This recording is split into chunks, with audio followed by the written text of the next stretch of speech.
నమస్తే. Pan India cinema సాక్షాత్తు Andhra Pradesh deputy chief minister Pawan Kalyan గారు నటించిన హరిహర వీరమల్లు నిన్న రిలీజ్ అయింది. చాలా ఉత్కంఠతతో రాష్ట్ర ప్రజానీకమే కాదు, దేశ ప్రజానీకం కూడా ఎదురు చూశారు. ఈ సినిమా సక్సెస్ అవుతుందా, ఫ్లాప్ అవుతుందా అనేది అందరూ ఎదురు చూసినటువంటి అంశం. దీనికి ప్రధానమైన కారణం ఏంటంటే, చాలా రోజుల తర్వాత పవన్ కళ్యాణ్ గారి సినిమా రావటం. అంటే బ్రో సినిమా తర్వాత సుమారుగా 2 సంవత్సరాలు అయింది. ఆ సినిమా తర్వాత ఇవాళ హరిహర వీరమల్లు రిలీజ్ అవుతుంది. చాలా పెద్ద గ్యాప్తో రిలీజ్ అవుతున్నటువంటి చిత్రం కాబట్టి ఇది ఎలా ఉంటుంది, ఇది విజయవంతం అవుతుందా కాదా అనేది ఉత్కంఠతో ఎదురు చూసినటువంటి అంశం. ఇంకొక అంశం ఏంటంటే, ఈ సినిమా విజయవంతం కావాలని అందరూ కోరుకున్నారు. నేను కూడా ట్వీట్ చేశాను, పవన్ కళ్యాణ్ గారి Harihara Veeramallu super duper hit అయి కనక వర్షం కురిపించాలని కోరుకున్నాను అని ట్వీట్ చేశాను. దీని మీద చాలామంది విమర్శలు చేశారు, కొంతమంది పొగిడారు, ఒక చర్చ జరిగింది. దీనికి ప్రధానమైన కారణం ఏంటంటే, పవన్ కళ్యాణ్ గారు మా రాజకీయ ప్రత్యర్థి, ఒక విధంగా రాజకీయంగా శత్రుత్వం కలిగినటువంటి వ్యక్తి. ఆయన సినిమా విజయవంతం కావాలని అంబటి రాంబాబు గారు కోరుకోవటం ఏమిటి అనేది చాలామంది ప్రశ్న. నేను ఒక విషయాన్ని చాలా స్పష్టంగా ఈ సందర్భంగా చెప్పదలుచుకున్నాను.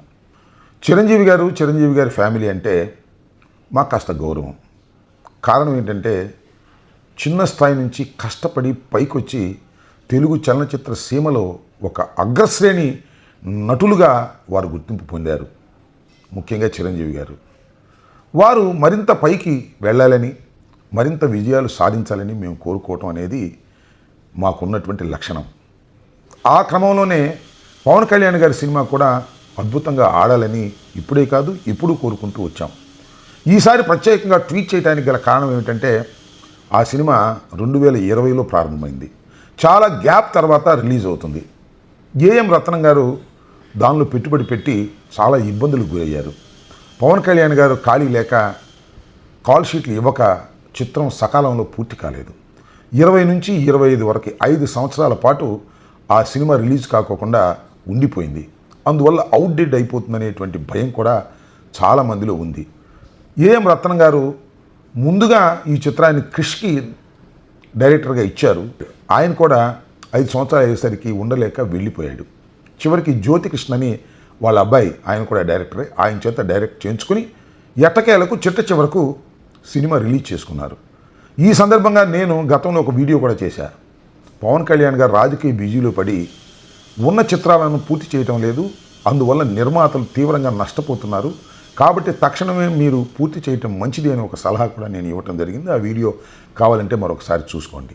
ఇదే కాదు, ఓజీ ఉంది, దానితో పాటు వస్తాద్ భగత్ సింగ్, ఈ 2 కూడా ఉన్నాయి. ఇవి అవుట్డేట్ అయిపోతున్నటువంటి సందర్భం.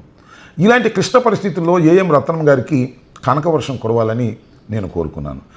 కనకవర్షం కురవాలని కోరుకున్నానంటే అధికార దుర్వినియోగాన్ని చేసి అడ్డగోలుగా జీవోలు ఇప్పించుకుని తద్వారా ప్రజల దగ్గర నుంచి డబ్బు కాజేయాలనేది నా ఉద్దేశం కాదు. ఇవాళ పవన్ కళ్యాణ్ గారు కూడా చేసింది అదే, అడ్డగోలుగా జీవోలు ఇష్యూ చేయించుకున్నారు. ముఖ్యంగా ఆంధ్రప్రదేశ్ ప్రభుత్వం చేత. ఆంధ్రప్రదేశ్ ప్రభుత్వం అంటే ఆయన ప్రభుత్వమే. ఒక్కొక్క టిక్కెట్కి 600 రూపాయలు పెంచుకునేటటువంటి కార్యక్రమం. ఆ విధంగా జీవో ఇష్యూ చేసిన ఆంధ్రప్రదేశ్ ప్రభుత్వం అంటే ఏంటండి, నాకు అర్థం కాలేదు. ఒక సినిమా మొదటి రోజు చూడాలి అంటే 750 రూపాయలు పెట్టి థియేటర్కి వెళ్ళాలి. ఒక ఫ్యామిలీ 750 రూపాయలు పెట్టి థియేటర్కి వెళ్ళాలంటే, 4 వెళ్ళాలంటే ఎంత అవుతుంది? ఈ విధంగా దోపిడీ చేసే కార్యక్రమాన్ని పవన్ కళ్యాణ్ గారే సాక్షాత్తు చేయటం ధర్మమేనా? సినిమా బాగుంటే ఏ రేటు ఉన్నా ఆడుతుంది అనేది అందరికీ తెలిసినటువంటి సత్యం. ఇది నేను చెప్పినటువంటి అంశం కాదు. నారాయణమూర్తి గారు ఒక చిన్న నిర్మాత, దర్శకుడు, ఆయన చెప్పాడు, సినిమా బాగుంటే ఆడుతుంది, బాగోపోతే రేటు పెట్టినా ఆడదు, రేటు పెట్టకపోయినా ఆడదు అనేది ఒక నగ్న సత్యం సినిమా ఫీల్డ్లో. నా విజ్ఞప్తి, నాకు ట్యాక్స్ ఫ్రీ వద్దు, ఏమొద్దండి, నా గవర్నమెంట్ సైడ్ నుంచి ఏ సహకారం వద్దండి ప్లీజ్. నేను కోరుకునేది ఏంటంటే, దయచేసి మీరు ప్రమోట్ చేయండి సినిమాని. నా సినిమా గురించి చెప్పండి, సినిమా జనంలోకి వెళ్ళి చేయండి, జనాన్ని చూడమని చెప్పండి. ఏమాత్రం సినిమా బాగుంటే జనాన్ని కనెక్ట్ అయితే సినిమా సక్సెస్ అవుద్ది. ఆ హెల్ప్ చేయండి, that's what I want.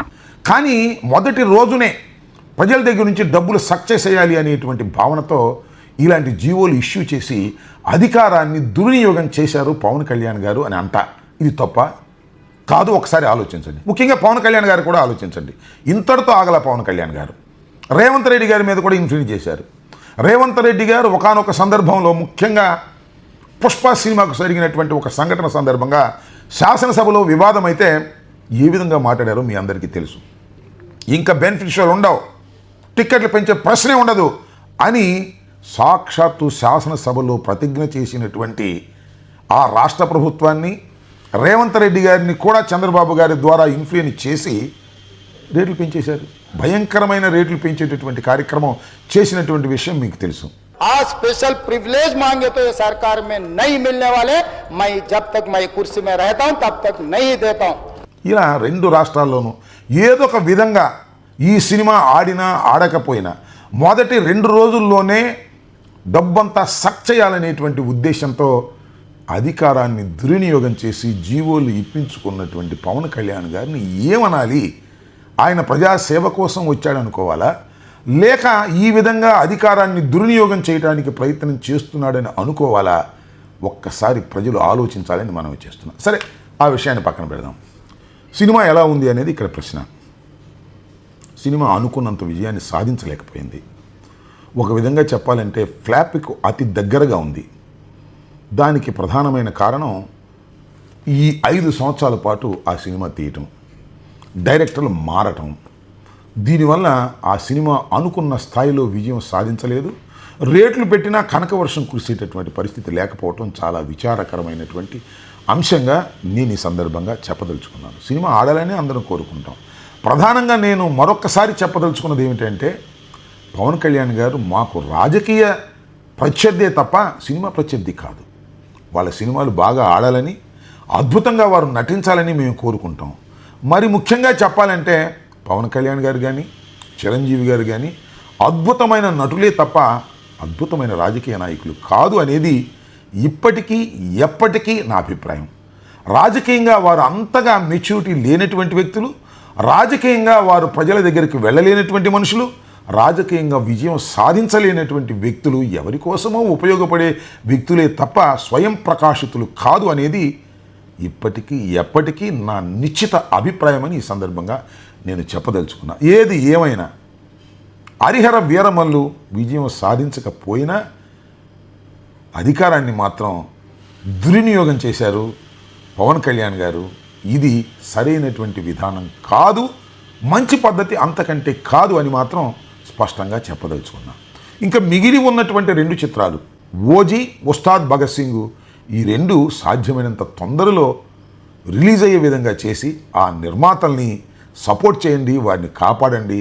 Flop అవుతాయో సెక్స్ అవుతాయో అది వేరే అంశం. ముందు వారు ఒక టెన్షన్ నుంచి రిలీజ్ అవుతారు. ఇంకా రాబోయే కాలంలో మీరు చిత్రాల్లో నటిస్తారా లేదా అది వేరే అంశం. కాబట్టి తక్షణమే మీరు ఆ 2 చిత్రాల్లో నటించి విడుదల అయ్యే విధంగా చేసి నిర్మాతలకు ఊరట కలిగించవలసిందిగా కోరుతున్నాను. అదేవిధంగా ఇంకొక అంశాన్ని కూడా చెప్పదలుచుకున్నాను. తణుకులో నిన్న సినిమా రిలీజ్ అవుతున్నటువంటి సందర్భాన్ని పురస్కరించుకొని మీ అభిమానులు మా నాగేశ్వరరావు గారు వ్యాన్ వెళుతుంటే ఆ వ్యాన్ మీద ఎక్కి తొక్కి గందరగోళం చేశారు. ఇలాంటి అంశాలను ఖండించండి, వారిని కంట్రోల్ చేయండి. చేయకపోతే మూల్యం మీరు చెల్లించాల్సినటువంటి పరిస్థితులు ఏర్పడతాయనే విషయాన్ని కూడా గుర్తుపెట్టుకోవాల్సిందిగా కోరుతూ సినిమా అంతగా విజయం సాధించలేనందుకు చింతిస్తూ సెలవు తీసుకుంటున్నాను.